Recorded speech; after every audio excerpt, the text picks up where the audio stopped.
Alright, what's good guys? Welcome back to the channel. In today's video we're going to be looking at recall, which is one of the most important behaviours that we can teach our dogs for many obvious reasons that I don't need to go into. We're just going to get straight into it. I think there's about 12 things that I want to cover, and I'm going to do that as quickly as possible so I don't waste too much of your guys' time.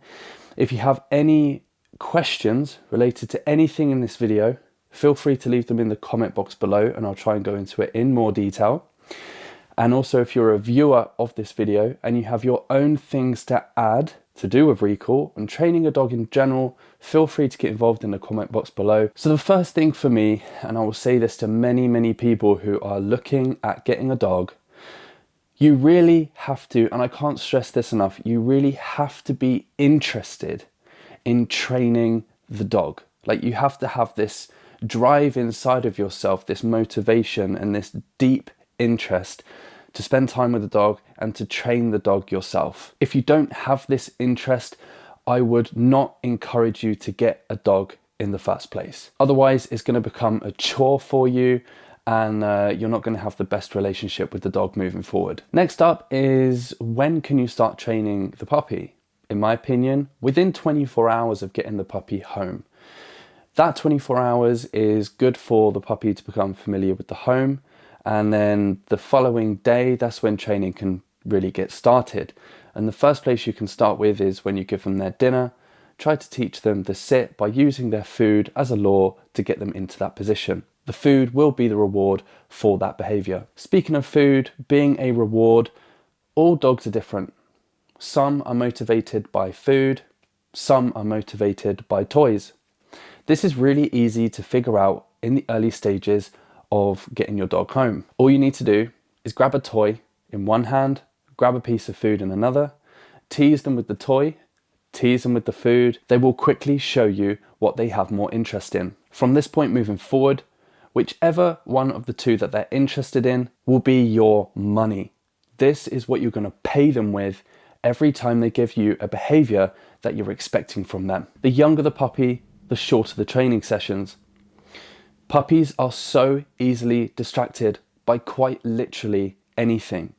So I would advise to keep training sessions to around 15 minutes maximum at the early stages. You can try to catch when your puppy is starting to lose interest in you and the training session. That's usually a good sort of time to end the training session and move on and let them continue exploring the home. Always try to end those short training sessions on a high by celebrating them and giving them a big reward like their favorite toy or their favorite piece of food to celebrate that training session, and again, just end that training session on a high. This is both good for you and the puppy. My next tip is to train the puppy on an empty stomach.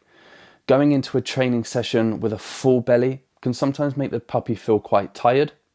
And if they're tired and full and you're trying to encourage them with more food, they're going to have less interest in you and the training session. Going into a training session with an empty stomach, they're more inclined to show interest in you and the food. Another key tip is to train the puppy after exercise. If the puppy has just woken up from a nap and they're super hyper and they're running around the house being maniacs, this is obviously not a great time to start training the puppy.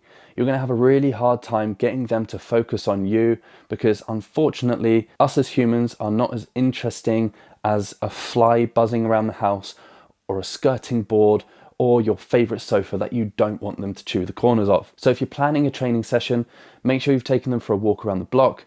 Make sure that you've let them have a few hours of running around the house like maniacs just to calm them down a little bit, just to get that buzz of energy release out of their system, and then you can move on into your 15-minute training session with a calmer, more collected dog. My next tip is for couples, husbands and wives, boyfriends and girlfriends who are buying a dog together. It's really important that you agree on which language you're going to use with your dog.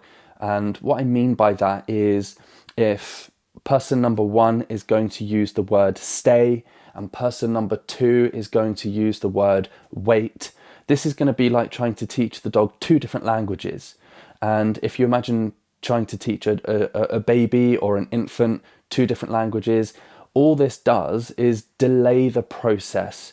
It's not so much of a bad thing, but if you want a quick turnaround and you want your dog to be on their best behavior, you want their recall to be ace, and you want their sit and down and their wait behaviors to be really good, then again, it's really important that you both agree, even if it's a family trying to teach a dog, you all just need to agree on the same words, so the puppy isn't hearing multiple different words and tones of voice for different behaviors that you want from the dog. Believe it or not, recall training starts on the lead.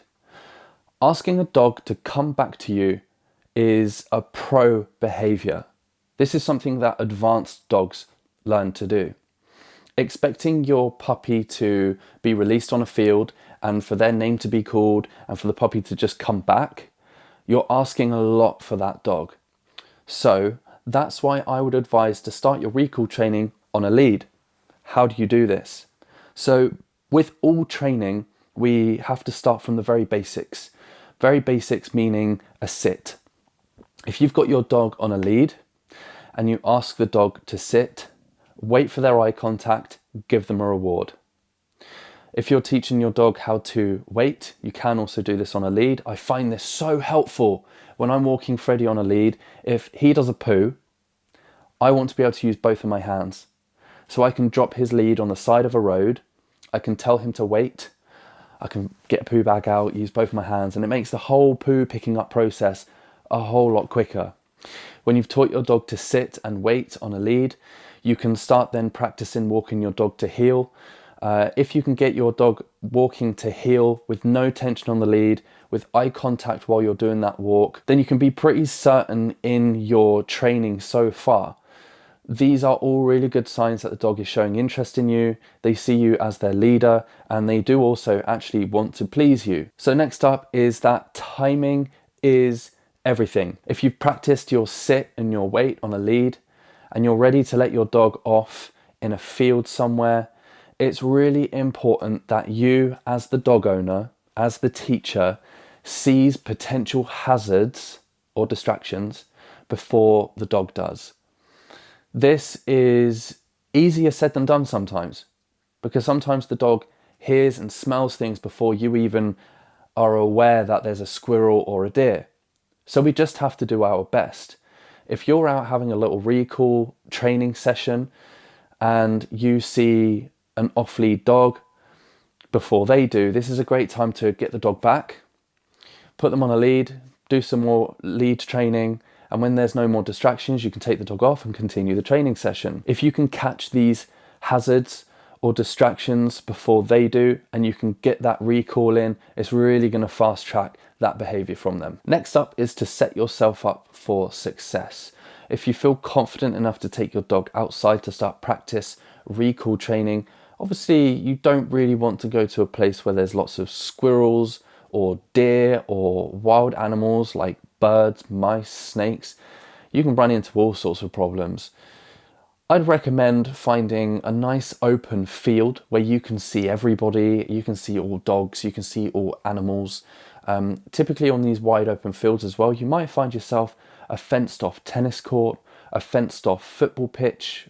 They're like a football pitch. It's like a football pitch hybrid with like a basketball court. They're all fenced off and free to use for everybody. So you can take advantage of places like that as well. So that's what I mean by setting yourself up for success. Take yourself and your dog to a place where there's minimal distractions and maximum safety. And next up is to remember to take your money.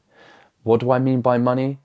I mean whatever your dog is most interested in. If you remember earlier on in the video, I mentioned finding out what your dog is interested by. Is it toys or is it food? If you're going out for a training session and your dog is driven by food and you don't go out with little pieces of cheese and little pieces of fish, then you're asking for trouble. You have to take your money to reward your dog for the good behaviors that you're trying to teach them. The goal when being outside on a training session is to be more interesting to your dog than potentially a squirrel, a deer, another human, another dog.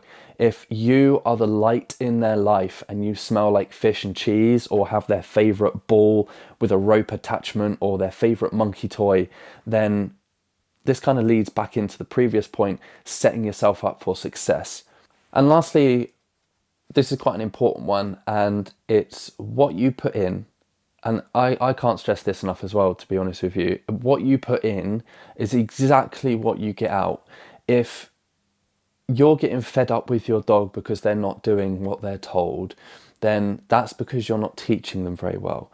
Or you started teaching them very well and then you got a bit lazy. The training sessions became, once a month, once every 2 months, and the dog has just started doing whatever they want. That's because you've given up on the dog. Whereas if you're doing your 15-minute training sessions every single day, you can almost guarantee that you'll have a pretty much perfect dog by the age of 6 months. And to finish off the video here, my key takeaway is that there's no such thing as a good dog. There's also no such thing as a bad dog. Again, this goes into my previous point about what you put in is what you get out.